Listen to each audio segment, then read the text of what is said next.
Hello, everyone, and we are live. And this is a preview for the Chelsea versus Arsenal game happening at Stamford Bridge tomorrow. I am joined here by Kenny Ken, formerly of AFTV. Yeah, formerly, because you told me to remove the at AFTV from the title. No, it's What not that. exactly It's just happened? nothing's happened at all. It's just that I've never really been a. If you look at the people from AFTV, they have what I say is that you could all the people in watch-alongs, they're actually members of AFTV. Everyone else is just someone who just does the odd contribution, and that's all I've ever done. I've never because I think it's Oh, yeah, it's like the odd interview we have. So, for instance, you look at the people, you look at the watch-alongs, you watch some of their watch-alongs, and if you watch the watch-alongs and the people who get interviewed by Robbie, they're actual members of the channel. That's all it is. I've never really been. I've seen you on so many of their videos. So I thought, Yeah, yeah, so yeah, that's no, why no, I thought AFTV there. all it is, no, it's all it is that I just come there occasionally and I'll wait my turn and that's the thing. But in terms of like an actual contributor, an actual member of the channel, I've never been a member of the channel at all. So I think Okay.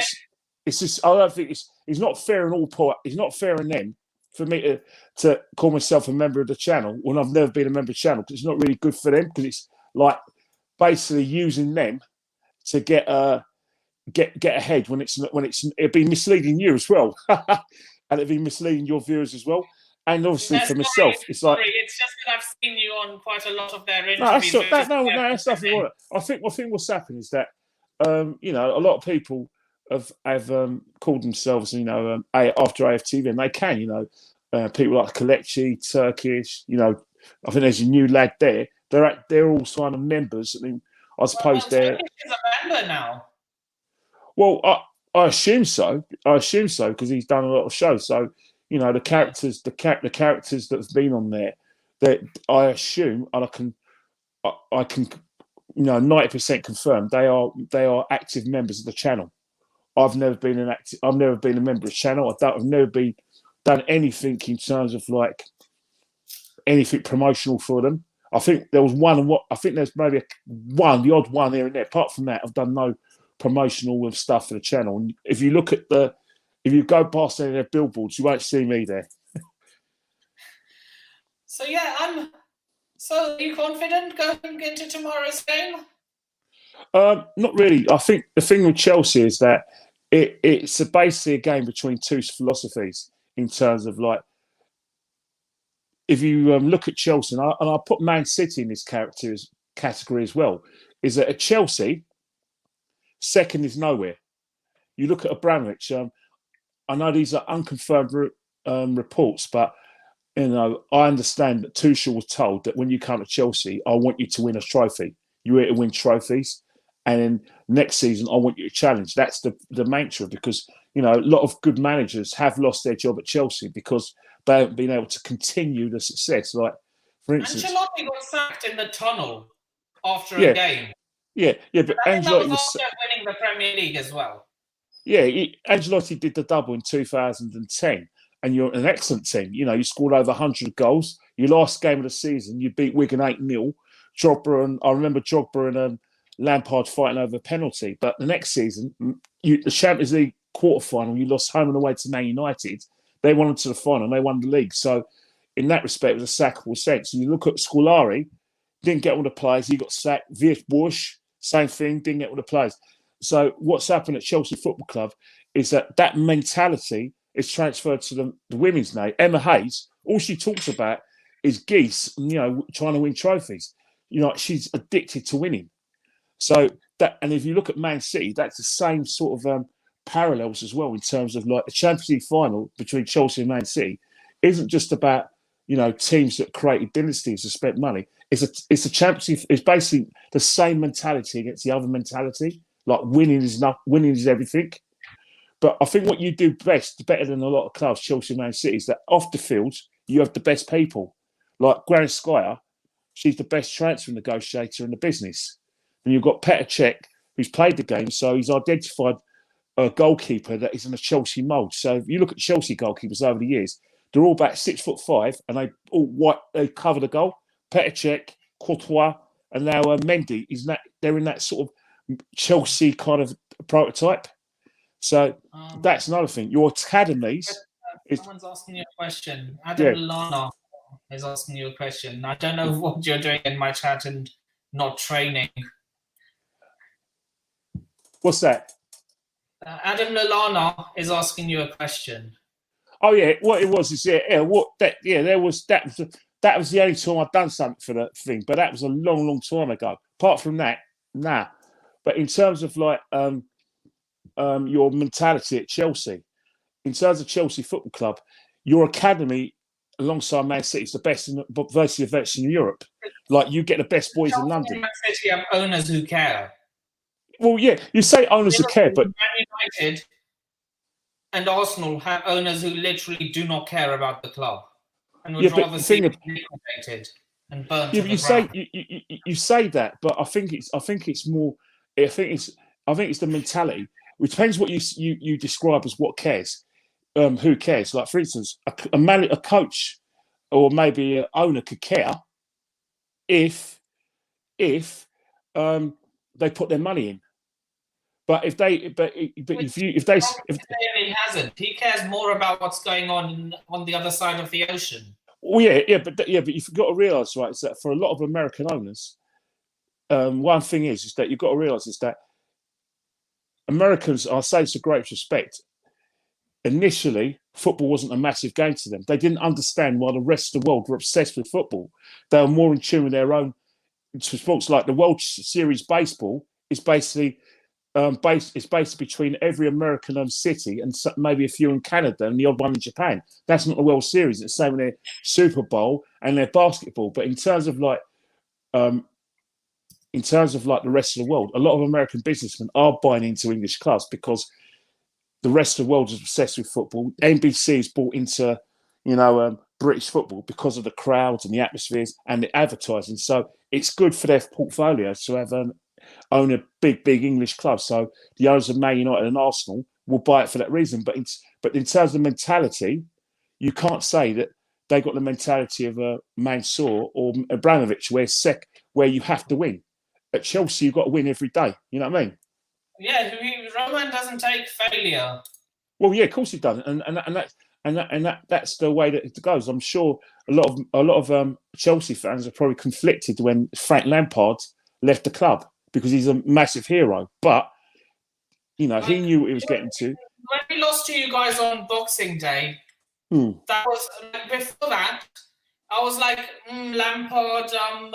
I was Lampard in for the majority of the time because like most owners I would back. Like Lampard was no exception.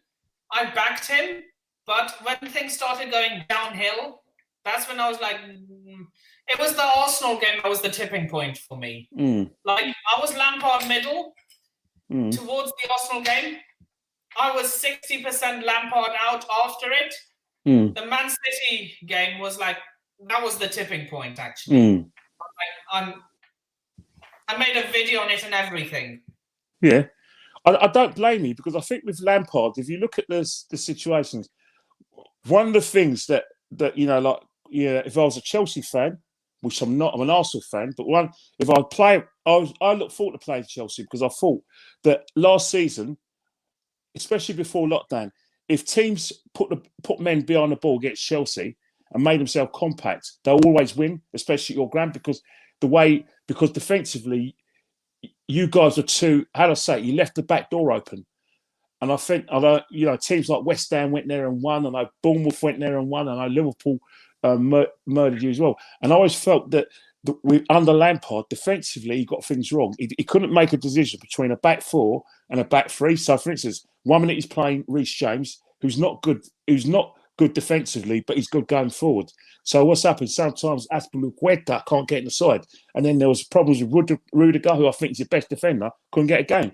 Then there was issues with Kante as well, injuries. And then Jorginho, one of the things... Yeah, go on. Yeah, but Jorginho, how can he... If you look at Chelsea, one of the things that you do very well now that Jorginho's back in the team, you keep possession better. You don't give the ball away. Lampard's got rid of him. That was a mistake, and I thought that it was only a question of time before he got the sack. Yeah, I was like, yeah, he's getting like. I think for Roman, us losing to you guys on Boxing Day was the tipping point for him. Yes, I would have thought so. But I think I heard rumours that are looking to sack him at the beginning of this season, because remember you got fourth place, but losing the FA Cup final to Arsenal. Otherwise, we'd be long out of the Champions League. We'd probably be on par with you guys. No offense. Yes. By the way. No, it's not. No, it's not offense because it's a fact. I looked at Chelsea after lockdown, and I looked at the FA Cup final. You had a very good semi-final against Man United, where you had a system where you got an extra body in midfield and you've got runners in the team. That's how Chelsea should play. Yeah. We played Man City semis. Yeah, Man United last season in the semi-final. Last season. Yeah, I'm talking about last season. So Man United last season, right? So you know how you played against Man United last season semi-final. He basically got an extra body in midfield, and he basically got his athletes in, and he overpowered Man United. Against us, didn't do the same thing. And then if you looked at the Champions League, matches, the match against Bayern Munich, you were light years away from them. So I thought, hang on it, he ain't going to last long. And then I saw a few of your games. Leicester away, as far as I'm concerned, I was saying to friends of mine at Chelsea, he's got to go. Because the way you lost that game is not the fact that you lost, it's how you lost and how you defended. The same sort of mistakes with Reece James being out of position. I thought, he's not lasting it. And that's exactly what happened. Defense. I was like, I was like to him. I was on a live stream. I think it was on a podcast with you, Lee Gunner, and a few others. I tipped in a super chat saying that he's going to get. It was before the Leicester game. I was like, he's going to get sacked after we get thrashed by Leicester. I was so confident that we would lose that game. Well, I think then that's the thing, but that's the thing with Chelsea is that you've acted quickly because one of the bonuses you have an owner who takes poor performance very seriously, and he has no tolerance for it as well. And what's happened is that a top coach, i.e. Tuchel, was available, so that again that helped that helped out. Wayne Bridge. Yeah, wait. Oh, here we go again. Well, you know what's happening? It's a good question. I want to address that. Here. Chelsea will beat Arsenal. Look, it's a London derby, mate. Yeah, let me address that thing because you know one thing. You made a very good point. Obviously, the Europa League was just an embarrassment for Arsenal fans. But I think in terms of if you look at the balance of power between Arsenal and Chelsea. When Wayne Bridge scored that winner at Highbury, that's when the balance of power changed for me. Where we had the Indian rubber sign over you, like we were beating you home and away. We were more physically stronger than you, had better players, and we had this mentality where you had a mental block against Arsenal. But when you beat us at Highbury, that was it. That's when the balance of power came, and then Mourinho came along, and then ever since then, the shift of power from Arsenal to Chelsea, it's just been constant. We've never been your league since then, and I hate to say it, but this is true. You're off the pitch, you destroy us. On the pitch, you destroy us. In terms of merchandising, you destroy us. In fact, if you look at the situation in London itself, say me and you, we came to London for the first time, and we went to Ticketmaster. First thing they'll say, "Can we take in a football match?" What's that? Kenny, both you and me were born and raised in London. Yeah, right, yeah. No, but I know both of us. But say if we weren't born and raised in London, right? Say we weren't born and raised in London, and we came into England for the first time, and we went on Ticketmaster, and we said, right, take a choice of the teams you're going to want to watch. The only teams you're going to look at are Chelsea and Arsenal. So you'll go and watch both teams, and then you'll say, right, who's the most successful? What will happen is that more and more people will be going towards Chelsea because of your success. You know what I mean? And I think that's where, off the field, that's where the balance is tipped as well in terms of advertising because, you're playing the bigger games. You know what I mean? Like the Champions League final. So that's something that really upsets me as an Arsenal fan is the balance of power between both clubs is tipped majorly in your favour. What's up, Alex? Yeah, mate. Kenny, you might have checked. You might have looked in a live chat. I put it. I accidentally put it in the live chat instead of the private chat, but I put it in the private chat now. But that's your fan cam for after the match. Oh, of course, yeah. Don't worry about it. Yeah, of course, yeah. Definitely, I'm sure I'll show my face. The match, that would be great. I've got it in the. I've already got the private chat as well, so that's fine anyway. Oh yeah, I'll definitely like to contribute. I'll definitely promise. I'll promise to all your fans, all the Chelsea fans, I'll show my face, win, lose or draw.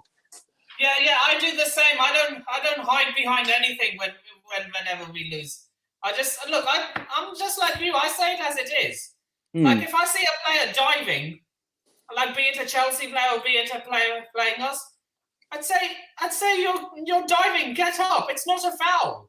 I'm not like one of those fans who would say who'd be okay with your own players diving. I'll say no, that's not a penalty.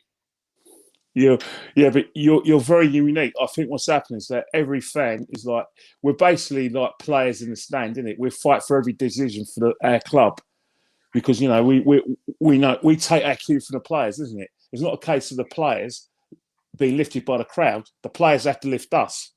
So every kick, every pass, they're doing it on our behalf. So I don't blame fans who fight every decision and think that their club's white and white. I've got no problem with that. You know, I'm cool with that. By the way, David De Gea just stopped Leicester from taking the lead. I'm getting updates on the game. Well, if Man United don't win, I'm assuming that Man City win the league today. If they don't win, is that correct? If Liverpool win on Thursday, then Man City win the league. Ah, definitely. Well, they're taking their time about it. I think there's a part. I think Chelsea spoiled everything, isn't it? It was Chelsea spoiling everyone's fun, and then Aguero the Panenka as well. After that, I have no idea what Aguero was thinking with that Panenka, by the way. Well, I did. He because I think what's happened is he thought Mendy was going to crouch down, but Mendy just read what he was going to do. And Mendy was, I think he was just as surprised as anyone else. But I think, you know, talking to Mendy's probably one of the best buys you've had. You know what I mean? Oh, someone's asking if it's the worst time to be an Arsenal fan in my lifetime. No, it's not, because I've seen worse. Yep. You know what I mean? City in the Premier League. Yeah. Oh, what is the worst time for you, Kenny? Because I know you've lived much longer than I have. Well, you know, you got to realise in the 1980s, before George Graham came to the club, you know, when I first started supporting Arsenal, we were just coming out of the, you know, like the double years, 1971. So late 70s, there was a time in the middle 70s when Arsenal and Spurs were actually flirting with relegation to Division 2 at the time. And then we got Terry Neal, became a bit of a cup side, and then that side broke up. And then we kind of got in a bit of a lull where we were 1983 season, we finished 11th, and then Terry Neal got sacked, so we lost to Walsall. So that was one of my worst times as an Arsenal fan. And then, you know, Donald came, the football wasn't great, and then, you know, George Graham came, and that's when we became a strong side. Let's just say something. No club, put it this way, like, it's not even an exaggeration. I've seen a lot of Arsenal fans on Twitter saying if Kroenke stays, your club could be the next Leeds. Well, you know, you can never say never in football. You just can never say never, because you know you don't know. We don't know what's going to be behind the scenes.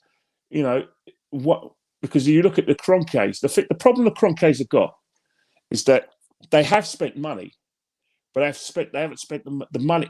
The signings they've made haven't exactly worked out. So people are going to say they haven't spent the money wisely. But what the Kroenkes have done is that they haven't copied Chelsea's model or Man City's model in terms of making sure every area of the football club is strong. And that's where they've gone wrong. But in terms of what the Kroenkes do now, they've got an open goal as far as I'm concerned. Simple. But Everyone let me hates tell you him. let me tell you one thing, Kenny. Yeah, No club is too big to get relegated, of course and not. no club is too small to win the league. Absolutely. Leicester City showed us that. Leicester City showed us that in but the thing with the Cron case is that, you know, the manager's not fit for purpose, so he has to be sacked. And not only is he got to be sacked, you've got to look at this situation where you get the best people behind the scenes. That is one way of, if you're not going to sell, then do something to improve the way you run the football club. That's the only way you're going to do. And then and then hopefully you run out of money and someone else comes along. But that's the only way the Cronkies could, they're not going to appease the fans. The fans don't want them. But what they can do is do their job properly, which is the relationship with the fans is beyond repair now. well, you say that, but what Man United though? Man United fans in 2005 were bought by the Glazers. What's happened is that a lot of Man United fans created FC Manchester, and some Man United fans don't go because of the Glazers. But what's happened is that if you take 2005 up until 2021, Man United still won a lot of trophies under the Glazers, because what the Glazers did, they basically told Sir Alex Ferguson, "You're in charge. Every decision we'll back." So they basically didn't interfere, and then ever since then, since Sir Alex is there, Ed Woodward's done his best, but he's never been good enough. And what's happened is that off the field, Man United are not strong. If Man United was strong off the field, with they had people like David Gill and had a good academy, which they had previously before, they'll be competing with Chelsea and Man United and Liverpool to a certain extent, but they're not, because they're weak off the field. They've got more money than anyone else, and they spend more money than Chelsea, Man City. Not as much, probably Arsenal on the par of spending, but again, you're weak off the field, and I think that's where the problem is. So the Glazers, Man United fans are never going to have them. But what with the Super League, that's just reopening an old wound. Why does if you click it? Sorry, that's just that's an offline thing. That's all right, no problem. That one is just a fan cam for Kenny Ken. That's all right, don't worry about it. Because he's trying to click on the StreamYard link. Yeah, that's all right.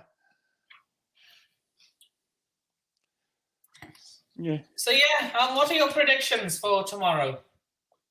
For tomorrow, I think if Chelsea go strong and they score early, they're going to win the game comfortably. They're going to win about 3 or 4-1.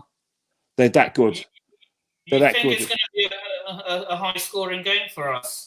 Well, not so. It depends on the mentality and the heads go down with Arsenal. We do try to be compact. We don't know our best team. We don't know our best defence. And let's face it, Chelsea is so hard to beat because you're just too strong physically and athletically. Let's be honest. You guys only beat us on Boxing Day. It's because basically, I don't know how else to say it. I think we lost that game on purpose because I think our players were protesting against Lampard. Well, you say that, when I watched the game, Mason Mount was playing out. He played really well. He played just out of his skin, and Mason Mount is to us what Mason Mount is to us what Harry Kane is to Tottenham. Yeah, you know what it was. You never go against the manager. Yeah, all right, definitely. But if you look at the game, we were up for it, and that's probably our best performance this season.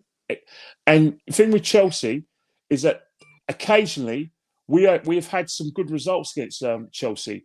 Games we've never expected to win. We've won like the 2 cup finals. No one gave us a chance in 2017 and 2020, and this season at the Emirates, no one gave us a chance. But when we're expected to be competitive against you, you murder us. Like, the Europa League final 2019. And there was a game at the Emirates in Arteta's first home game where we were actually playing well. Second half, you brought on Jorginho to control the passing. You beat us. So it's one of those strange things where... That was a massive mistake from Bernd Leno. Yeah, that's the thing. The ball into Jorginho's path. Yeah, well, he missed his cross, and then Jorginho put the ball in. But Jorginho should have probably been sent off for he should have got a second yellow card. So it was one of those things where. To be fair, both teams should have been down to 10 men. Yeah, of course, definitely. But what's happened is that was a game we would have expected to do well in. You've beaten us because, we run out of steam. Tammy Abraham, Arsenal fan, by the way. Oh, was it 2-1 Leicester? Yeah, didn't expect. Yeah. Oh, right. That's actually a misconception. His family are Arsenal fans. He's a Chelsea fan. Who's that? Tammy Abraham's Arsenal. No, seriously, he's Arsenal. Is he? He's Arsenal. That's Tammy weird. Abraham's an Arsenal fan. Yeah, he's not Chelsea. He's Arsenal. I knew he had something Arsenal in his family. No, he's Arsenal. He put in his Twitter, his old Twitter account about 10 years ago. He said he put down that he's an Arsenal fan. He's Arsenal. Obviously. Well, because simple reasons that you got the best academy in European football, and Chelsea. It's Chelsea. He's got a good career at Chelsea, although he can't get a game. He can't get in your squad. But all intents and purposes, he's a gooner. I'm not lying. He's a gooner. Well, so is Harry Kane. Well, I don't know. All I can say is that there's photographic evidence that Harry Kane was celebrating the Invincibles. Now, whether he's an Arsenal kid or not, there's a picture of Harry Kane with basically red paint in his hair. That's what I can't say anymore. You know what I mean? Anyway, so yeah, what I was trying to say was, I forgot. Tammy Abraham, no, you. I've lost my words. I thought that revelation that Tammy Abraham's Arsenal is made you lose your words. Yeah. Yeah, I was saying, like, when I was growing up in school, everyone in my year was either Arsenal, Man United, Liverpool. Yeah. And for that reason, I was like, nah, I'm not going with the flow. I'm Chelsea. But are you from West London or are you from North London? I'm actually from East London, actually. Oh, you're from the East End? Oh, East London. All right. So West Ham. Were you born in where? Leytonstone. Just 2 stops down from London Stadium. All right, so it's not too bad then, because like Leytonstone, there's a lot of Spurs fans where you grew up. Spurs fans, like Leyton, Walthamstow. Mostly West Ham. Oh, West Ham, but like certain parts of like Waltham Forest is Tottenham as well. Look, I know a lot of Tottenham fans live around Waltham Forest. Having said that, I do have a soft spot for West Ham because I am from the area. Yeah, well, that's good. Someone has to, innit? But up until 2 weeks ago, they were probably the top London club, the biggest club in London in terms of league position. Then you went and beat them. So now it's gone back to normal service. Chelsea now the top club in London, I suppose. Yeah. But I do see what happened. Like, I saw your fan cam with Lee Gunner. Yes. After that 3-3 draw. Yes. You were not happy. Well, do you expect us to be? The thing about it is that normally, all right, 20 years ago, right? 20 years ago, if we were 3-0 down, it was 3-3, we'd have gone jumping up and down. But it was the situation, is the manner of how we were 3-0 down, the performances all season, and our feelings for the manager. And the manager was actually really angry after the game on how we. So we took our lead from the manager, and it wasn't anything really to celebrate, because it was like, I know. I would look. Remember when we drew to you guys last year 2-2? Yeah. I know you're getting at. I know. We were celebrating as though we won the game. I know what you mean, yeah. Exactly. Like, why would you celebrate a draw? But you know what it was? It was the manner of the whole situation. It was the fact that we went down to 10 men. You got Martinelli's goal, even though Kante slipped, and then you've got the situation is that So we're 2-1 up. You're 2-1 up, and then out of the blue against 10 men who should have been dead on the feet. We looked like we had more energy against you. And the fact that we scored late and everyone's jumping and cheering, and the fact that your fans were furious after the game, I think that's what made us think, you know what? And, even though I was never a big fan of Arteta, there was a genuine optimism amongst the fans that, maybe we could turn things around. So that's probably why we celebrated. But a year later, there's a lot of negativity and pessimism amongst Arsenal fans. And you have to look at the result against Villarreal. Morale's very low at Arsenal, very low. The only time I would ever celebrate a draw is if it like say if we're in a Champions League position. Yes.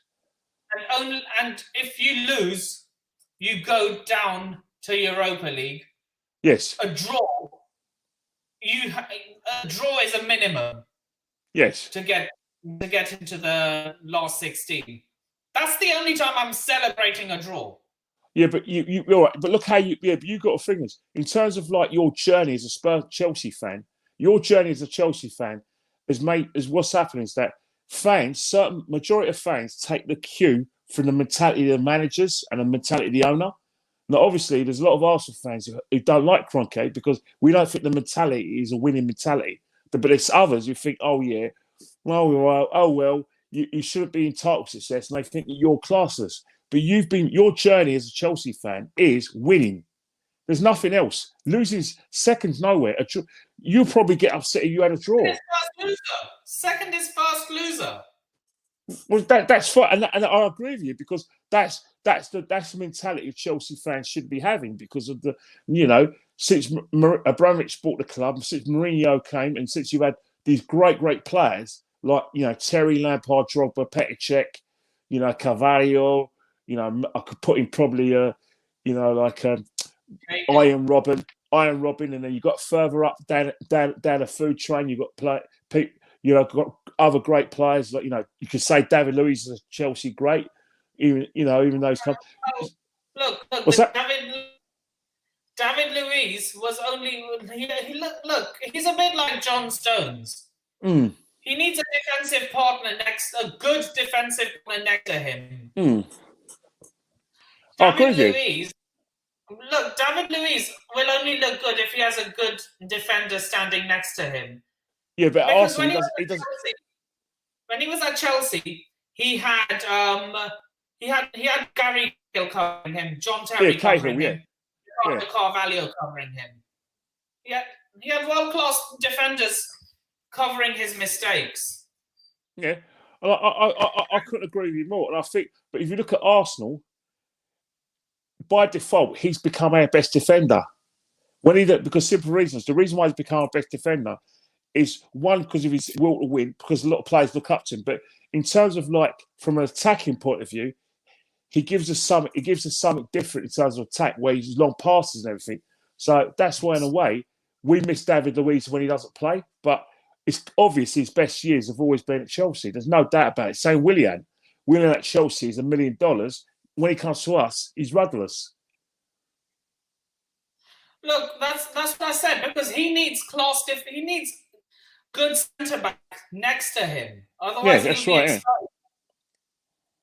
But you've got to realise that players like Willian were brought to Arsenal to give us experience. If they're bought for their experience and their winning mentality, they're not necessarily bought for their football price. But if they've got 2 or 3 years left at the top, they're bought because they have a winning mentality. And they want to basically bring the youngsters on, like the Sackers, the Smith Rowes, and Ballagans. That's what players like Willian and David Luiz are at the football club for. Just to address this comment, didn't you celebrate Chelsea to Tottenham too when we stopped Tottenham from winning the league? Who was it celebrating? The whole country was celebrating. Let me tell you something about in London, right? As much as Spurs are the most unpopular club in London, Chelsea fans don't like them. Arsenal don't like them. West Ham don't like them. Crystal Palace don't like them. Yeah, but no. If you go to every London club, the only London club that has an affinity with Spurs is Leyton Orient. All the other London clubs have got a rivalry. Do not like Spurs. Millwall, Crystal Palace, even Charlton, Arsenal 100%, Chelsea, and West Ham. It's just, this might sound like a shock to you, but I've never, ever, ever considered Spurs to be a rival. I've never hated them. Yeah, but the reason why you've never been, because they've never been a rival on a pitch. But I think what the Chelsea-Tottenham rivalry is a bit deeper than that. It's a bit deeper. That is, let's just say, if we talk about stuff that happened when we were kids or when before we were born, it's an off the thing rivalry. You know what I mean? It's not to do. It's not as much to do with football, but that's translated to the football field now, because Spurs see themselves as a bigger club than Chelsea. Well, that's not true, is it? Well, Spurs will say traditionally, back in the day, they will argue wrongly though, in my opinion. They'll say, right, the big clubs in London have always been Arsenal and Tottenham, but since maybe Rod Hullet came to the club, or Glenn Hoddle became your manager, and then you had Rod Hullet, then you had Vialli, and then you had Ken Bates, who was the chairman. Then you had Abramovich just taking you on another level. That's not the case. But a lot of Spurs fans still think traditionally they're a bigger club than Chelsea. Yeah, we have a rivalry with. Look, I've considered. Look, I've never considered Spurs to be a rival to us, which is why I've never had a problem with them. Oh, trust me, they've got a big problem with Chelsea. They've got a massive problem. If they beat Chelsea, I think they take. You know, Spurs fans, I think there was a period under Pochettino when Spurs fans basically looked down their nose at Arsenal and always saw you as their rivals because of the success you've had over the years. So basically, they probably still think that the biggest clubs in London is actually Tottenham and Chelsea, and that you're the benchmark for success for them. That's how they feel. I would always consider. I've never. Teams I hate more than Spurs include Celtic, Barcelona, because of that whole "it's a disgrace" thing. Yeah, I know. You're talking about. You mean the referee that basically somehow missed 3 penalties. You mean that one? Can you imagine under VAR? You would have if there was VAR in 2009, you'd probably be in a Champions League final instead of Barcelona. You'd probably be playing Man United. Rewind to the Champions League final before, but that's what UEFA didn't want. They did not want 2 all-English finals in a row. Well, the thing is that I can't disagree with what you said, because the simple reason is that I watched the game, and to this day, and I always say to a lot of Chelsea fans, and I'm going to say it to yourself, if the game was still being played today, right now, it would have gone into the. The only way they would have stopped the game is if Barcelona got that equaliser. You'll be still playing now, 10 years later. It was blatantly obvious what was going on there. It was actually quite corrupt. They did not want an all-English Champions League final 2 years in a row. Oh, don't get me wrong. I'm an Arsenal fan, so I was happy he went out, but I can't deny it. I can't deny it. There were 3, what I thought were 3 cast iron penalties.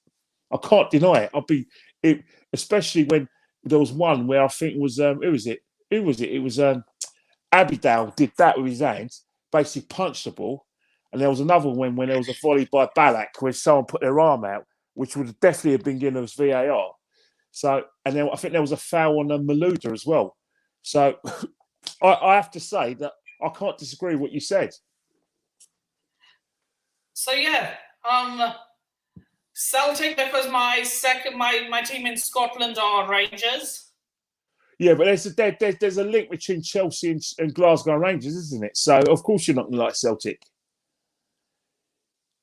Yeah, of course. Don't worry. He's not trolling anyway. Yeah. No, isn't. Look, it's banter. I've got no problem with him doing that, because you've got to figure the bigger picture. We're going to war, all right? When Arsenal play football, we're going to war. When Chelsea play football, you're going to war, all right? You're going to battle and you're going to a football match. A football match, right, as far as I'm concerned, is a representation of when you play for Arsenal, you're representing every Arsenal fan across the world, and you're going to war. The same thing, I suppose, you say for Chelsea. So any like stuff about Arteta, I'm happy with that. Bring it on. Of course. But yeah, you guys want your manager out more than anyone. Well, yeah. Well, yeah, because simple reasons. It's performance related. It's not personal. You know, a lot of our defeats this season have been a lot of it down to him as a coach, because as far as I'm concerned, he hasn't got a clear playing style. His team selections are questionable. His tactics are 100% questionable, and basically, you know, what he's done is that he's tried to experiment when all he needed to do is play to the player's strengths and keep it simple. If he played to the player's strengths and kept it simple and did what Arsenal do best, i.e. play attacking football, we will not be in the position we are now. I can categorically say that. Do you think Mikel Arteta is on borrowed time because fans aren't allowed in the stadium? It should be. If you finish below where you finished last season, the football's dreadful. You lost 13 league games. You've got a poor home record, and you've got out of the Europa League semi-final. Not your Champions League semi-final, the Europa League semi-final. And then your predecessor, your predecessor pulled your pants down. Of course, he should go. It's not negotiable. I think it's pure lunacy that that people. You get my point, Kenny. I was asking you, do you think fans not being in the stadium has given him added time? Do you think he would have been gone if fans were in the stadium? Well, you don't know that, no, because simple reasons. That depends what it is. Is that you've got to remember, it's not as clear cut as that. You know, a lot of Arsenal fans, even now, generally believe in the process. They generally believe that Mikel Arteta is a better Arsenal manager than Unai Emery, and that he needs time. No. Hear me out. They think that Mikel Arteta needs time. No, I'm being honest with you. They think he needs time, and that if he gets his own players and he gets rid of the dead wood, he's going to be a good manager. There's still people to this day who genuinely believe that Mikel Arteta is going to be a top coach for this club. There's a lot of people, don't get me wrong, who've turned against Arteta and want him removed because of what he lost. So the tide is turning. But I would say it's 60-40. It was before Villarreal, it was 70-30. 30% wanted Arteta out, 70% wanted him to stay. Now it's gone 60% want him out. But there's still 40% of people who want him to stay, and they still use the reasons that we had before. They generally believe that the people who want him to stay, that he's going to be a top manager for this club. They generally believe that. Keep saying St Totteringham's Day is cancelled. Yeah, well, let's be honest, right? Let's be honest. Is that the only reason why we made it an issue is because Spurs started getting close to us when they had players like Gareth Bale and Jermaine Defoe.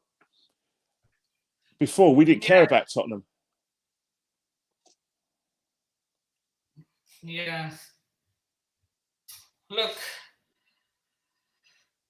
So apparently, if I go back up, which I can't now. That's all right. Apparently, Leicester are in the lead now. You know, they're playing Man United's third 11, and they should. They know. I can only assume that Hanacho scored the goal, because he always scores for Leicester nowadays, doesn't he? Yeah. Talking of Leicester, they got you in a final. They got you in the FA Cup final, and they got you next Tuesday. Next Tuesday.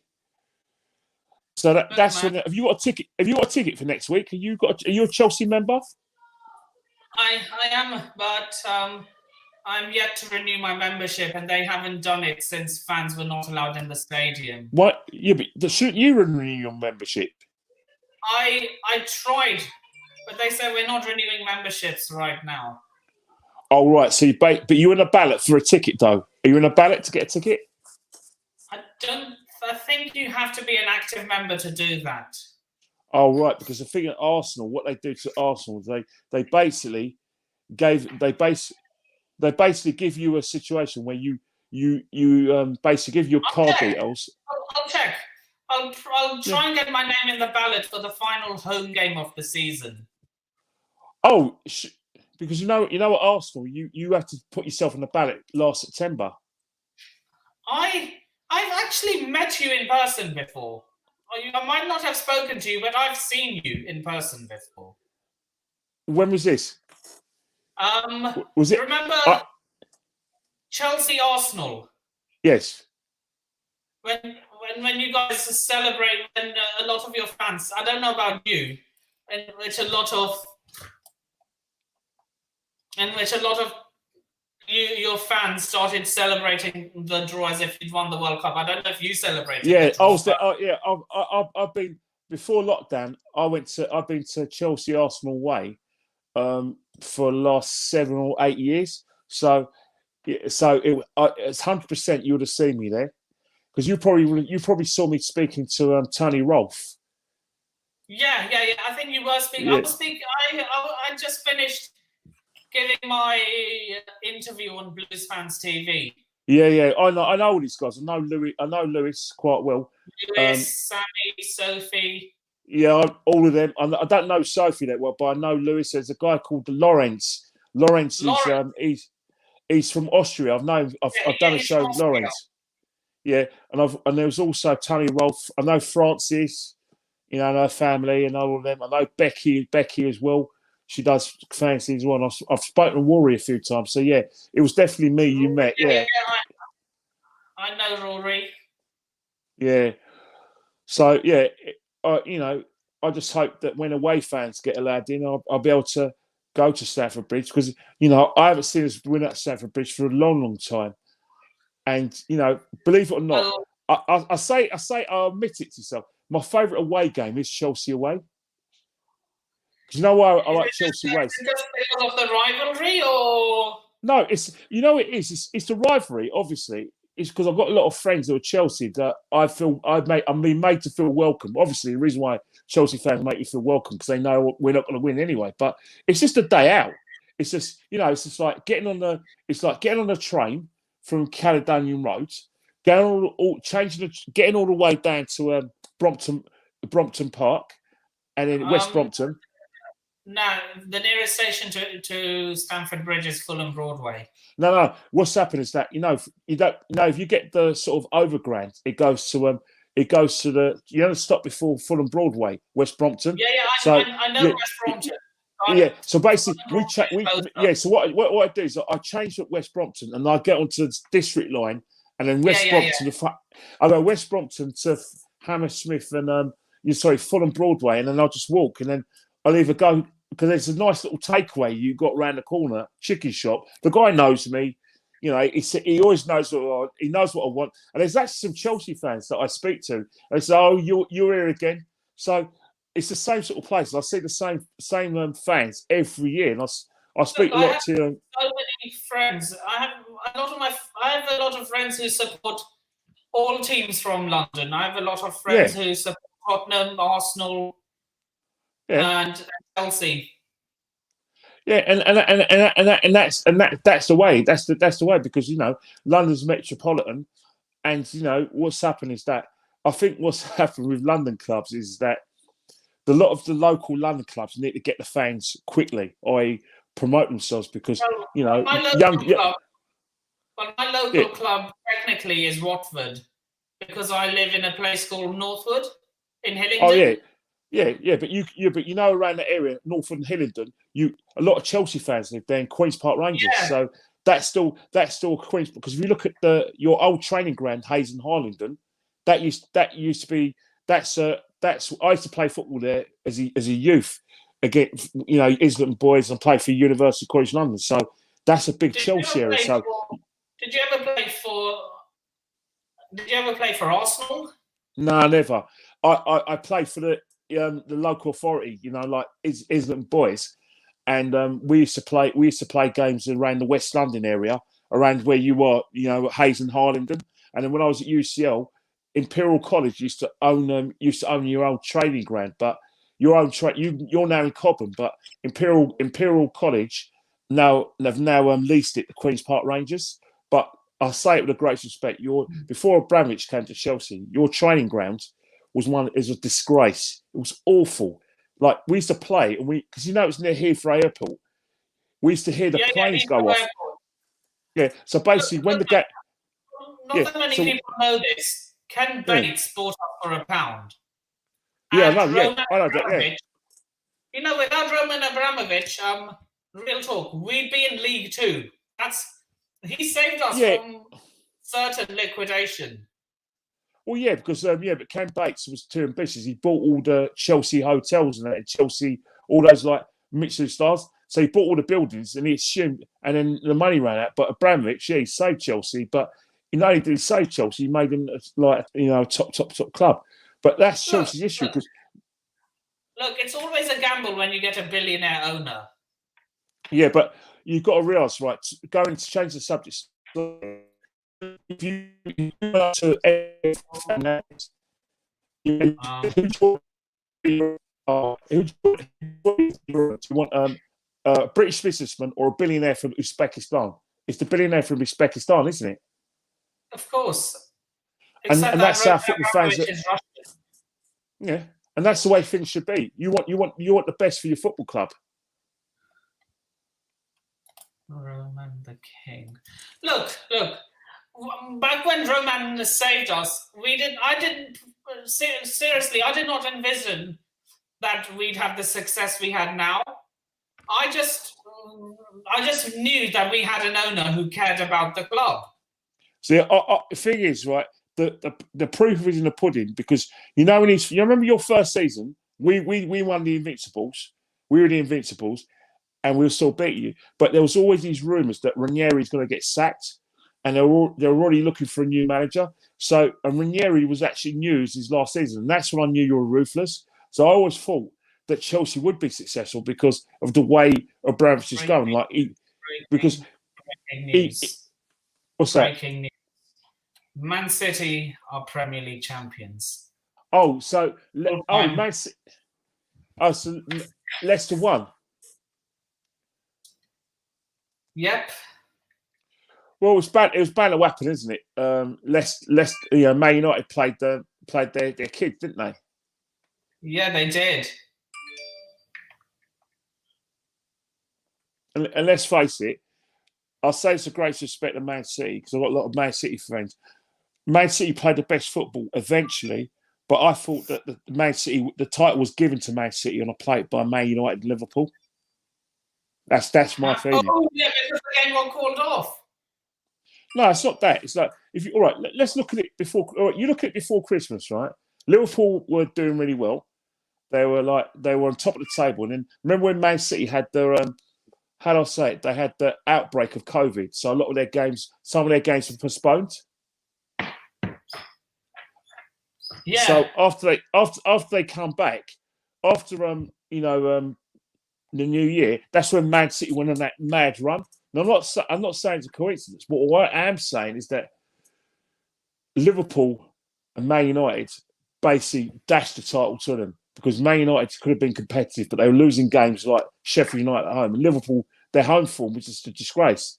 But good luck to Man City, because they played the best football. And the Champions League final is 50-50 for me. Yeah. Look, if Real Madrid had knocked us out, I would have wanted Man City to win it. No, you don't do that. You never support an English side. It's not allowed. I hate Real Madrid. I bloody hate Real Madrid. Well, yeah, but no one ever. English fans don't support other English clubs. You're not allowed to do that. Look, the thing is, after what Florentino Perez did, was. But I've heard. The thing about it, right, is that this is a whole new conversation. ESL is a whole new conversation. It's not as. That's why I would have wanted Man City to win, because of that parasite Perez. Yeah, but you think about it, right? Is that there's actually. I can understand why the clubs did it, because the simple reason is the distribution of the wealth. And I think if you think about it, and Spanish clubs and Italian clubs are virtually need this, because they're virtually financially going to go out of business. Not so much Juventus, but Real Madrid are in serious financial trouble. We know about Barcelona, and we know that Internazionale and Milan, they're in serious financial trouble. And I can understand them going this because I think they want greater distribution of wealth from UEFA. And I think that's what the Super League was all about. Yeah. So yeah, congratulations to Man City for winning the league. What do you mean? But You're yeah. only saying that. You're only saying that so you could soften them up, so they could for the Champions League final. You don't mean that. No. They deserved it. No, they're the best team in the country. They're the best team in the country, and they've got the best coach in world football at the moment. Yeah, they do. Yeah, so like they won the league, but you know the press is going to be on them because you know they have to win the Champions League. They have to beat you in the Champions League final because anything other than winning the Champions League is not a good season for you guys. If you would like, I don't think that will ever happen. What, Leicester win the UACL? Well, no, well, you got to look at it this way. Why not? You can't say why not. If they're still in, if they're in the Champions League, you have to be in it to win it, really, haven't you? But realistically, there are so many much better teams. All right, you say that. You say it realistically. Spurs got the Champions League final 2 years ago. Why not Leicester? Maybe. What you can never say never in football because you know a lot of teams have got a Champions League final. Remember, you know the European Champions League is not a close shot between the big teams. European Champions League is not a close shot between the big teams. No, it isn't. A close shot between big teams.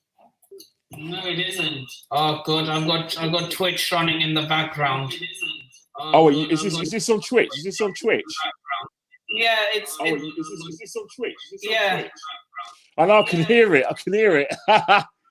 How do I turn it off? How do I mute it? How do I turn it off? How do I mute it? Mute settings.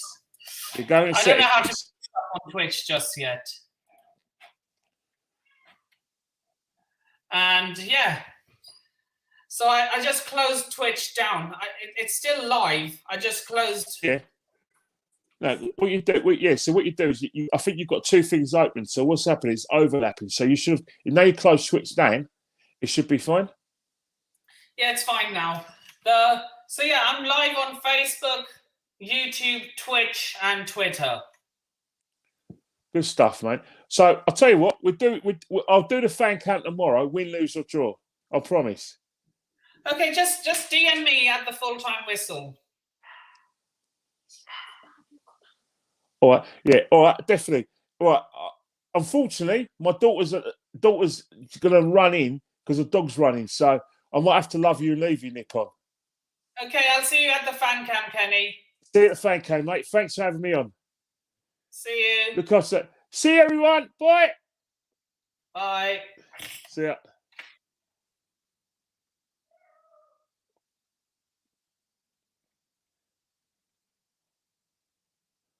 Bye, Nippon. See you later. See you later. See ya. Okay, smash the like button, everyone. Big up to Kenny Ken. Thanks for joining. Yeah, and we have 5 views in total, 1 on Twitch, 4 on YouTube. Remember to smash the like button, share the video, comment, and all that good stuff. And yeah,